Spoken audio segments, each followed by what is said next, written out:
Hello friends, आज की video में हम वर्ग अंतराल वाला समांतर माध्य ज्ञात करना सीखेंगे। ठीक है, देखिए ये जो प्रश्न है ये एकदम आसान है। इसको आप एकदम 2 मिनट में हल कर लेंगे, ये मुझे पूरा विश्वास है। ठीक है, लेकिन इसके लिए आपको समझना होगा। देखिए, समझने में थोड़ा टाइम लगता है, लेकिन एक बार अगर आप उसको समझ लेते हैं तो उसको एकदम 2 मिनट में हल कर लेंगे। ठीक है, देखिए अगर आपने समांतर माध्य के बारे में पढ़ा है तो ठीक है, सांख्यिकी चैप्टर अगर पढ़ा है तो ठीक है, अगर नहीं पढ़ा है तो कोई बात नहीं, मैं इसको एकदम आसान तरीके से बताऊंगा, आपको पक्का समझ में आ जाएगा। ठीक है, इस वीडियो के अंत तक आप ऐसे क्वेश्चन एकदम आसानी से हल कर लेंगे, ये मुझे पूरा विश्वास है। ठीक है, तो चलिए वीडियो स्टार्ट करते हैं। अब देखिए, आपको क्वेश्चन में ऐसा एक सारणी दे दिया रहेगा। ठीक है, और इसमें एक होगा वर्ग अंतराल और दूसरा होगा बारंबारता, और आपसे कहा जाएगा कि आप इसका समांतर माध्य ज्ञात करिए।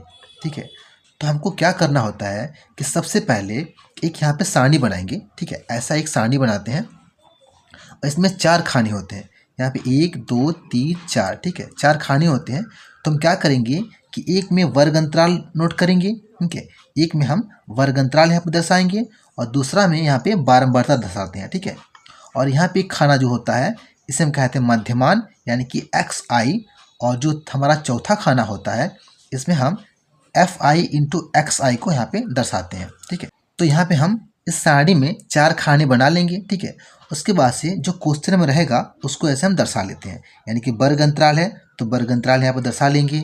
इसके बाद से बारंबारता है तो बारंबारता के खाने में हम इसको बारंबारता को दर्शा लेंगे। ठीक है, इसके बाद हम करेंगे क्या, इसके बाद से हमको क्या करना है, देखिए यहाँ पे हमको ज्ञात करना है क्या, समांतर माध्य। तो समांतर माध्य का जो सूत्र होता है वो क्या होता है, समांतर माध्य बराबर summation F I into X I. ठीक है, और बटा समेसन एफ आई। तो देखिए, हमको समांतर माध्य ज्ञात करने के लिए क्या क्या चाहिए, हमको ये ऊपर वाला चाहिए और नीचे वाला चाहिए। ठीक है, यानी कि एफ आई चाहिए और क्या चाहिए, एफ आई इंटू एक्स आई चाहिए।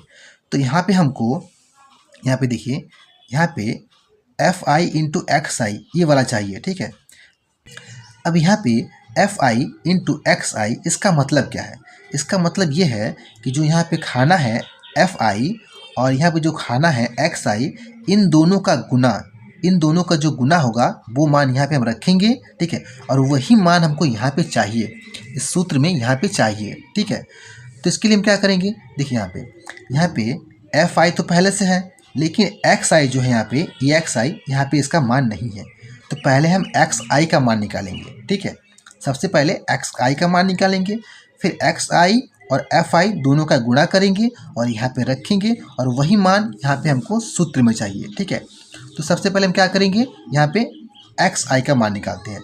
अब ये एक्स आई का मान कैसे निकलेगा, ये जो मध्यमान है ये मान कहाँ से निकलेगा, देखिए इसका मान हम कहाँ से निकालते हैं, इसका मान हम वर्ग अंतराल से निकालते हैं। ठीक है, अब यहाँ पे देखिए, यहाँ पे है 0 से लेके 10 तक, इसको माइनस नहीं कहते हैं, इसका मतलब होता है कि 0 से 10 तक, और ये होता है 10 से 20 तक, ऐसा होता है। ठीक है, तो यहाँ से हम मध्यमान कैसे निकालेंगे, देखिए यहाँ पे इन दोनों को आपस में जोड़ते हैं और भागा हम 2 करते हैं, यानी कि बाटा 2 करते हैं, 2 से भाग देते हैं। तो 0 और 10 को जोड़ेंगे तो कितना होगा, 10 ही होगा ना, और 10 में 2 से भाग देंगे तो कितना होगा, 5 होगा, तो यहाँ पे लिखेंगे हम 5। ठीक है, इसके बाद यहाँ पे 10 और 20 को जोड़ेंगे तो कितना होगा, 10 और 20 30 होगा ना, और 30 और बट्टा 2 कितना होगा, 15 होगा, तो यहाँ पे हम 15 लिखेंगे। ठीक है, इसके बाद 20 और 30 कितना होगा, 50 होगा, और 50 में 2 से भाग देंगे तो कितना हो जाएगा, 25 होगा। ठीक है, तो यहाँ पे लिखेंगे हम 25। इसी प्रकार 30 और 40 कितना होगा, 30 40 4 3 7 70 होगा, 70 में 2 से भाग देंगे तो कितना होगा, 35 होगा, तो 3 5 35। अब ये 40 और 50 कितना होता है, 5 4 9 यानी कि 90 होगा, और 90 का आधा यानी कि 2 से भाग देंगे 90 तो कितना हो जाएगा, ये होगा 45, यानी कि 45 हो गया। तो हमारा जो ये एक्स आई है इसका मान निकल गया। अब हमको क्या करना है कि यहाँ पे एफ आई इंटू एक्स आई का मान निकालना है, यानी कि इस खाने से इस खाने का गुणा करना है। ठीक है, तो यहाँ पे हम क्या करेंगे कि 5 गुणे 8 कितना हो जाएगा, 8 5 40 होगा, तो 40 यहाँ पे लिख दिया हमने। ठीक है, इसके बाद से इस 15 का और 12 का गुणा करेंगे तो 15 और 12 का जब गुणा करेंगे तो कितना हो जाएगा, तो ये हो जाएगा 12 में 120 और 12 5 60, यानी कि 180 हो जाएगा, है ना। ये हो जाएगा 180। तो इन दोनों का जब गुणा किए हमने तो 180 हुआ। अब इसका जब गुणा करेंगे तो कितना हो जाएगा, 25 दहा में 250 होता है ना, ये हो जाएगा 250, ठीक है। और इसका जब गुणा करेंगे तो ये कितना हो जाएगा, ये हो जाएगा 385, ठीक है। 308 5 85 हो जाएगा। अब इसका गुणा करेंगे तो ये कितना हो जाएगा, ये हो जाएगा 405, ठीक है। ये हो जाएगा 405 हो गया।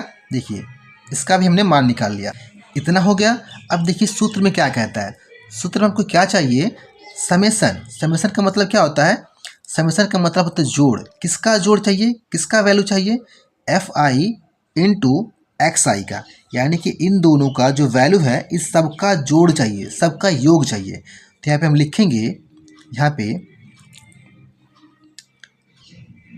समेसन FI, ठीक है, इंटू XI बराबर इन सबको जोड़ेंगे, इन सबको जोड़ेंगे तो कितना हो जाएगा, इन सबको जोड़ेंगे तो हो जाएगा 1260, ठीक है।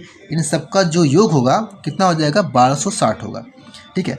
उसी प्रकार यहाँ पे देखिए, यहाँ पे क्या है, समेसन FI चाहिए हमको, तो ये F ये है ना, FI ये है ना, तो समेसन FI का मतलब क्या होता है, इन सब का योग, ठीक है, इन सब का योग। तो यहाँ पे लिखेंगे हम समेसन FI बराबर, अब इन सब को जोड़ेंगे तो कितना हो जाएगा, इसका जो मान होगा वो होगा 50, ठीक है। देखिए अब दोनों मान निकल गया ना, अब इन मान को हम यहाँ पर रखेंगे और समांतर माध्य ज्ञात करेंगे, ठीक है। यहाँ से हम समांतर माध्य ज्ञात कर लेंगे। अब इन दोनों का मान इस सूत्र में हम रखेंगे यहाँ पे और समांतर माध्य ज्ञात कर लेंगे, ठीक है। देखिए अब यहाँ पे हम इसका मान रखेंगे, समेसन FI इंटू XI का मान कितना है, यहाँ पे समेसन FI इंटू XI बराबर कितना है, 1260 है ना, तो यहाँ पे लिखेंगे हम 1260 और बट्टा समेसन FI का मान कितना है, 50 है, तो यहाँ पे लिखेंगे हम 50, ठीक है। अब हम भाग देंगे, तो भाग देंगे तो क्या होगा, देखिए यहाँ पे 0 से 0 कट जाएगा, ठीक है। इसके बाद से 5 से भाग देंगे तो क्या हो जाएगा, 5 दूना के 10, बच जाएगा यहाँ पे 2, ठीक है, तो 26 हो जाएगा।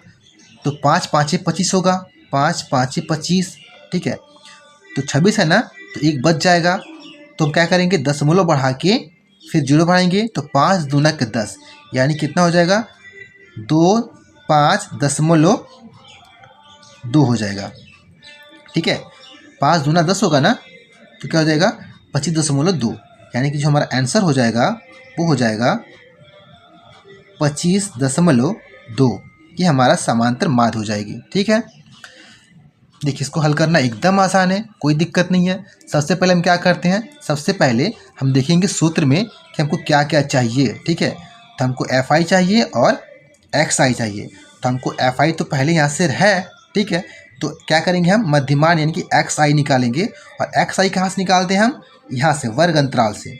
जब इसका मान निकाल लेंगे हम तो इन दोनों का आपस में गुणा करेंगे, तो जब गुणा करके यहाँ पे रखेंगे, इन दोनों का गुणा करके यहाँ पे रखेंगे, ठीक है।